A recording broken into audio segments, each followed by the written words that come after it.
Hello friends, welcome to bachelor cooking. ఈ వీడియోలో మనము ఆలు టమాటా కర్రీ టేస్టీగా ఎలా తయారు చేయాలో ఈ వీడియోలో చూద్దాం. మరియు ఈ కర్రీని మనము రైస్లోకి చపాతీలోకి కూడా తినవచ్చు. లేట్ చేయకుండా వీడియోలోకి వెళ్దాం.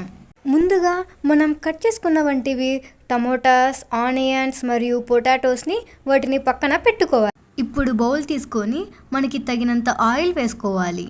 మరియు జీలకర్ర, కరివేపాకు, ఆవాలు, కట్ చేసుకున్న వంటివి ఆనియన్స్ ముక్కలు అందులో వేయాలి.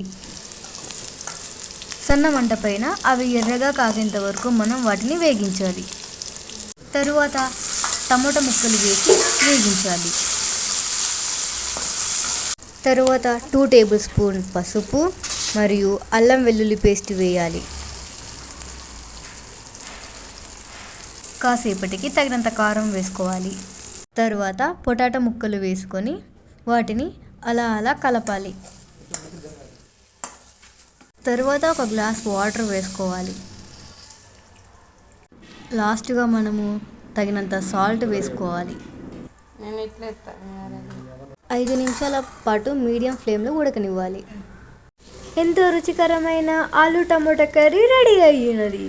చూస్తుంటేనే నోరు ఊరుతుంది కదా. నాకైతే ఎప్పుడెప్పుడు తినాలని ఉంది ఫ్రెండ్స్. సో లేట్ చేయకుండా ఈ కర్రీని మనం బౌల్లోకి తీసుకుందాం.